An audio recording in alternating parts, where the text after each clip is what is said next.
Hello বন্ধুরা, welcome তিয়ানাস house YouTube চ্যানেলে। আর আজকে আমি তোমাদের সাথে যে রেসিপিটি শেয়ার করতে এসেছি সেটি হলো চিংড়ি মাছের পোলাও। আর চিংড়ি মাছের পোলাওটি খেতে যেরকম টেস্টি লাগে আর সেরকমই কিন্তু সকলের বেশ ছোট থেকে বড় সকলেরই বেশ ভালো পছন্দ হবে। আর এই রেসিপিটি অত্যন্ত সহজ।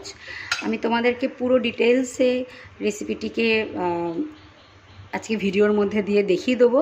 আর তোমরা বাড়িতে প্রত্যেকে কিন্তু অবশ্যই ট্রাই করো এবং কেমন হলো সেটি আমাকে জানাবে অবশ্যই কমেন্টে। আচ্ছা, ঘি আমি নিয়েছি 2 চামচ এবং সেটিকে আমি গরম হতে দিয়েছি। মিডিয়াম আঁচ করে রাখবো এবং এর মধ্যে কিছু ড্রাই ফ্রুটস ভেজে তুলে নেব।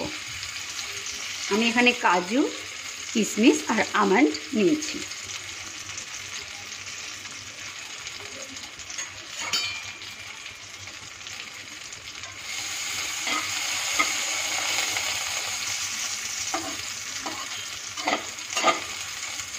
ড্রাই ফ্রুটসগুলোকে ঘিতে হালকাভাবে মিডিয়াম আঁচে হালকাভাবে ভেজে নিলে আর তারপর সেটা পোলাওতে অ্যাড করলে কিন্তু তার স্বাদ অসাধারণ লাগে। আমার তো বেশ ভালো লাগে। তোমরাও পোলাও করার সময় কি ড্রাই ফ্রুটস ভেজে নাও নাকি এমনি দাও সেটা আমাকে অবশ্যই জানিও। তবে যারা এমনি দাও তাদেরকে আমি বলবো ভেজে দিয়ে একবার টেস্ট করে দেখো, সত্যি ভালো লাগে।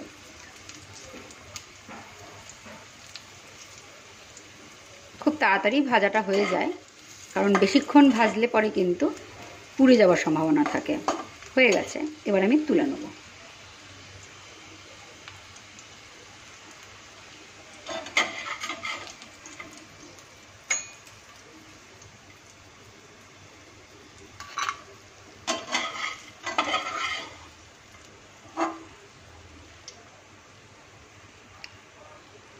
ঘি ঝরিয়ে সব কটা ড্রাই ফ্রুটসকে তুলে নেব। পুরো রান্নাটাই আমি ঘিতে করব।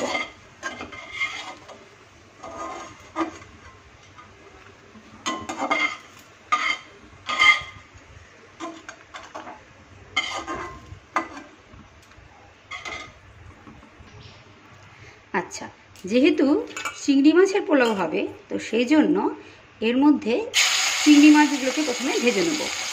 চিংড়ি মাছ আগে দিয়ে আমি বলছি।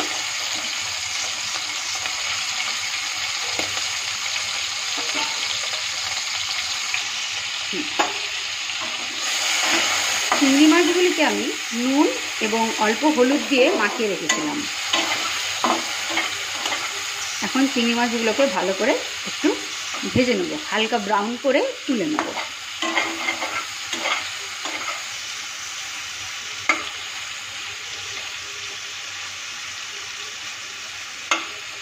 খুব বড় চিংড়ি মাছের থেকে আমার এই মাঝারি চিংড়ি মাছের রান্নাটা বেশি ভালো লাগে। এই মাঝারি চিংড়ি মাছ দিয়ে যে কোনো জিনিসই বানালে বেশ সুন্দর একটা চিংড়ি মাছের স্মেলটা খাবারে মিশে যায় এবং সেটা কিন্তু সত্যি আমার ভীষণ ভালো লাগে।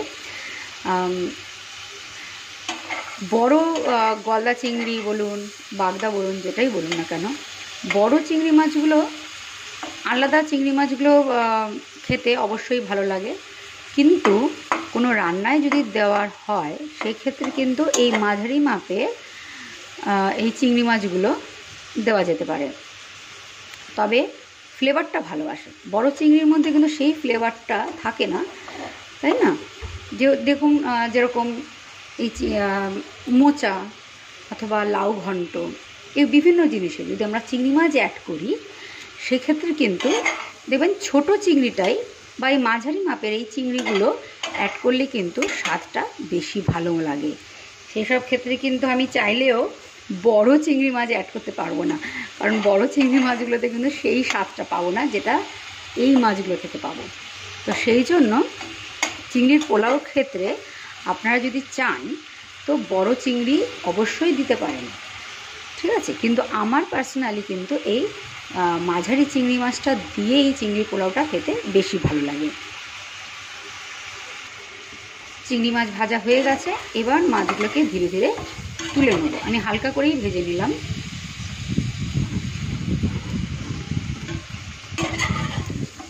গরমটা কলকাতায় বেশ পড়েছে, তার মধ্যে খুব বেশি রিচ খাওয়া দাওয়া যদিও করা হয় না, কিন্তু আজকে একটু স্পেশাল দিন আছে।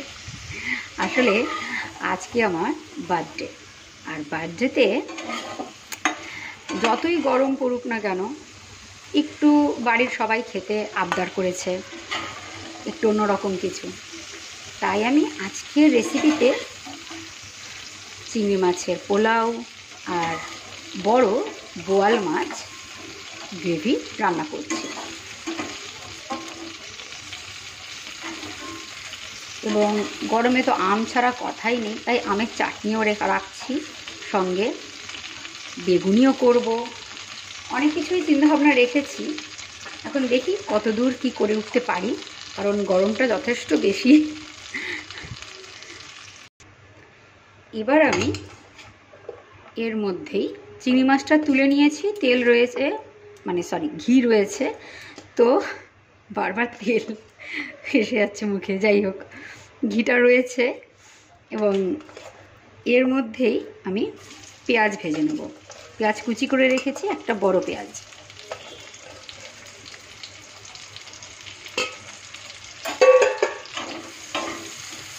এই রেসিপিটা কিন্তু তোমরা বাড়িতে ট্রাই করো, এবং কেমন বানিয়েছিলে সেটা আমাকে ডিটেলসে একটু কমেন্টসে অবশ্যই জানিও।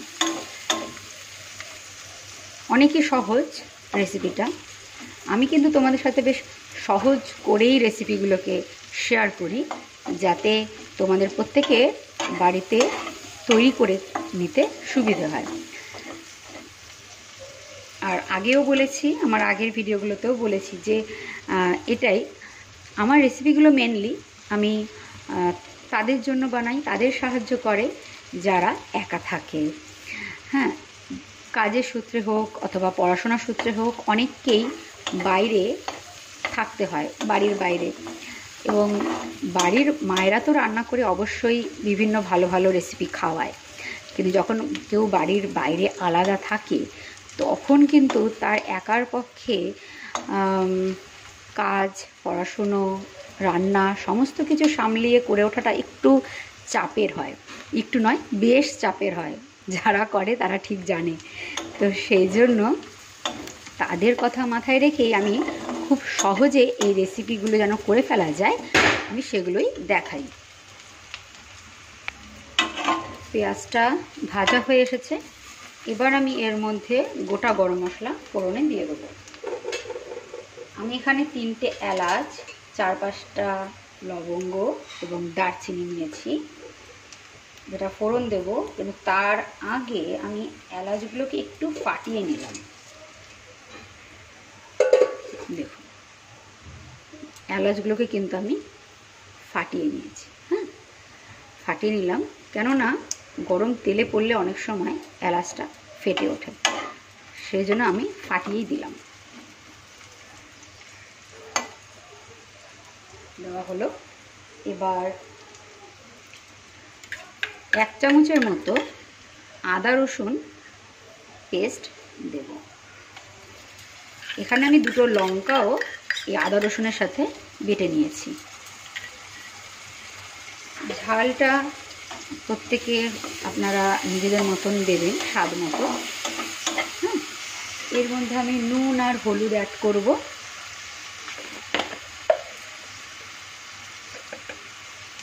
অল্প করেই হলুদ দেব, কারণ এই পোলাওটাকে আমি একটু হালকা বাসন্তী কালার করতে চাই, তাই অল্প হলুদ দেব। খুব বেশি হলুদ কালারটা আমার পার্সোনালি ভালো লাগে না, হালকা থাকবে, ওটা বেশি ভালো লাগে।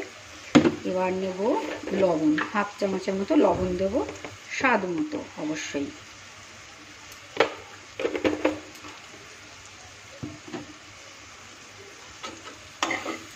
ঠিক আছে, দিয়ে ভালো করে নেড়ে চেড়ে নেব। মশলাটা ভাজা ভাজা করে নেব।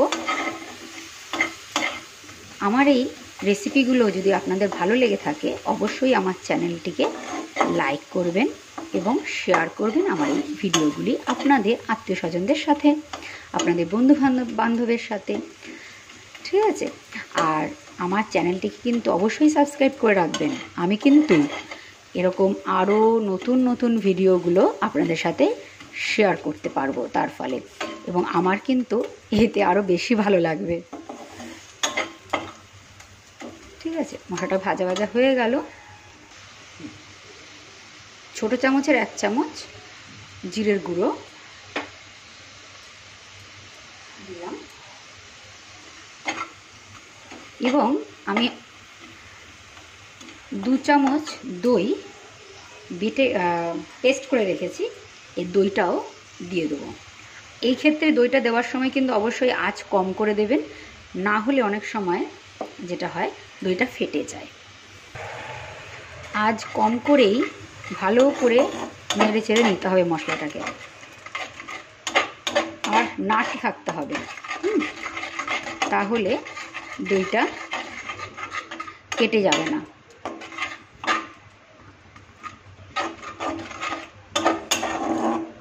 এবার আঁচটা একটু বাড়িয়ে দেবো।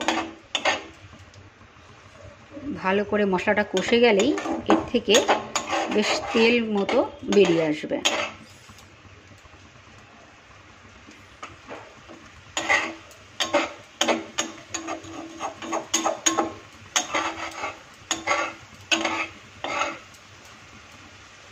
সুন্দর একটা কিন্তু গন্ধ বেরিয়েছে।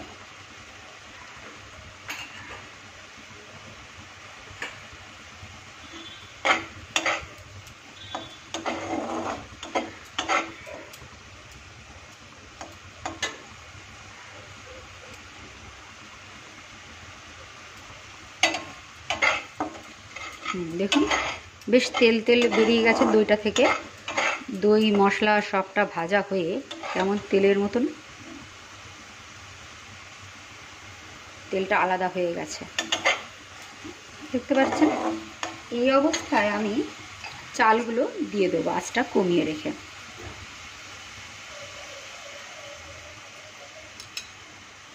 চাল আমি আগেই ধুয়ে রেডি রেখেছি। এটা আমি গোবিন্দভোগ চাল নিয়েছি, দেখা যাচ্ছে ভালো মতন। চালটা একদম ছোট দানার চাল, ঠিক আছে? আমি ধুয়ে রেখেছিলাম।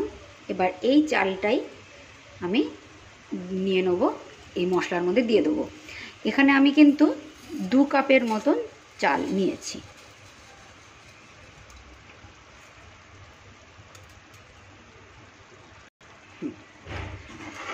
যেহেতু আমি চাল এখানে 2 কাপের মতো নিয়েছি, তাই এই চালটা ভালো করে আগে ভেজে নেব। ভাজা হয়ে গেলে এখানে আমি চালটা সেদ্ধ হওয়ার জন্য জল দেব। আর জলের পরিমাপটা কিন্তু এই চাল যতটা নেবেন সেই মতো কিন্তু জলের পরিমাপটা দিতে হবে। গোবিন্দভোগ চাল সেদ্ধ হতে কিন্তু বেশি সময় লাগে না। আঁচটা আমি একটু বাড়িয়ে দেবো, বেশি সময় লাগে না। এখানে 2 কাপ চাল নিয়েছি, তাই জল নিতে হবে এখানে 4 কাপ। যা চাল নেবেন তার ঠিক ডবল জল নিতে হবে।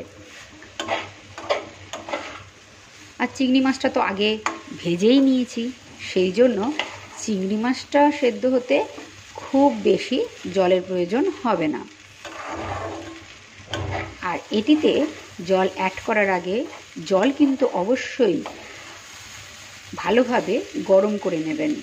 কোনোভাবেই ঠান্ডা জল কিন্তু এতে দেওয়া যাবে না, তাহলেই কিন্তু স্বাদটা ঠিক সেরকম ভালো হবে না। তাই আমি রেসিপিটা করার সময় ঠিক যেভাবে দিচ্ছি এবং যেভাবে করছি ঠিক সেইভাবেই যদি আপনারা করতে পারেন তবে কিন্তু অবশ্যই স্বাদ ভালো হবে। ভালোভাবে শেষ পর্যন্ত ভিডিওটি দেখতে থাকুন এবং আমি ডিটেলসে সমস্ত কিছুই দেখিয়ে দেবো আপনাদের।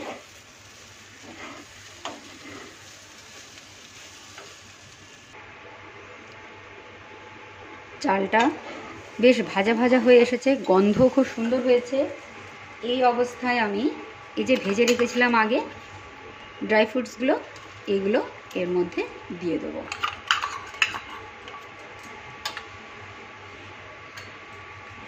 চিংড়ি মাছগুলো ভেজে রেখেছিলাম সেগুলোও দিয়ে দেবো।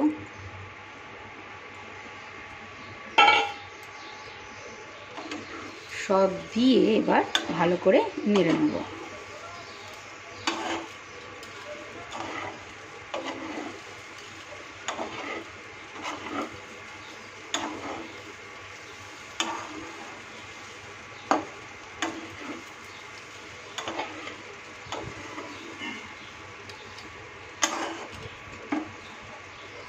আমার মেয়ে দুবার এসে উকি দিয়ে দেখে গেল।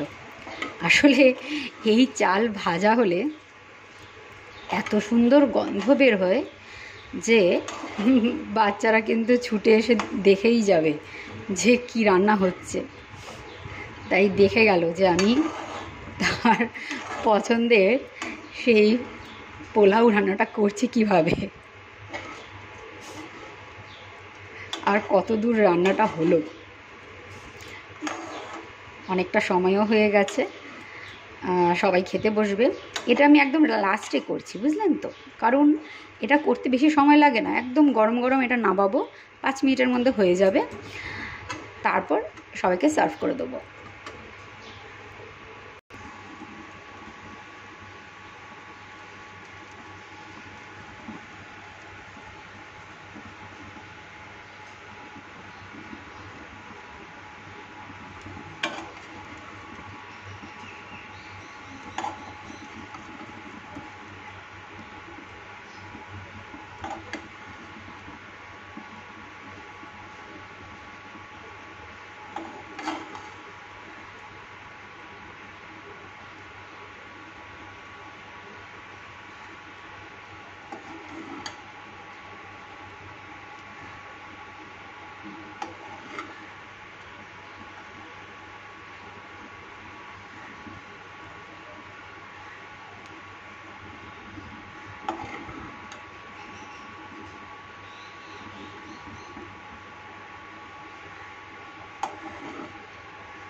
এর মধ্যে 2টো তেজপাতা আর কাঁচা লঙ্কা মাঝখান থেকে কেটে দিয়ে দিলাম, এবং এর মধ্যে এবার জলটা দিয়ে দেবো।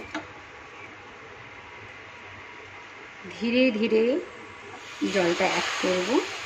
সবটা জলই আমি দিয়ে দেবো, যেহেতু আমার এখানে একদম মেপে রাখা ছিল জলটা।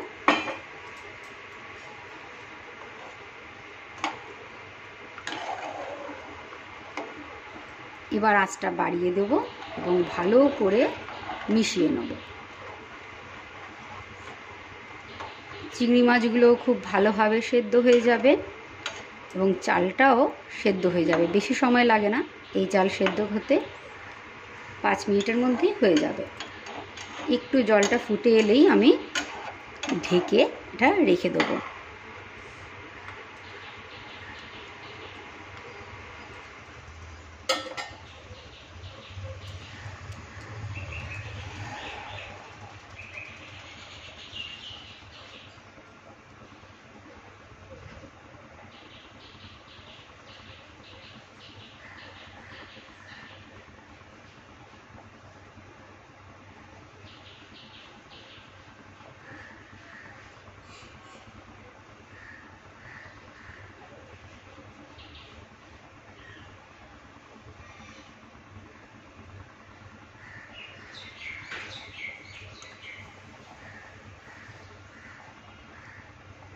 জলটা ফুটতে থাকুক। যাই হোক, এত গরমের জন্য আমার বার্থডের সমস্ত কিছুই বাড়িতেই করছি, বাইরে যাবার কোনো প্ল্যান নেই আপাতত, ঘরেই আরাম, বাইরে গেলে বেশি কষ্ট। টেম্পারেচার তো অনেকটাই বেড়ে গেছে এখন কলকাতায়। যেভাবে গাছ কাটা হচ্ছে আর যেভাবে সমস্ত ফ্ল্যাট হচ্ছে, তাতে গরমটা বাড়াটাই স্বাভাবিক, তাই না? আমরাই দায়ী আমাদের এই পরিবেশকে নষ্ট করার জন্য। এখন তো ভুগতেই হবে।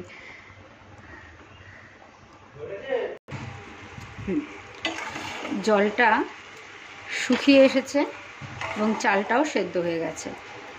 এই অবস্থায় আমি এতে চিনি অ্যাড করব।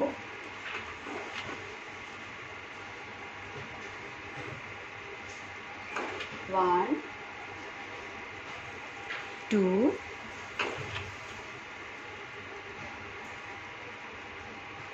3 3 চামচ চিনি দিলাম, আর লাগবে না এতে।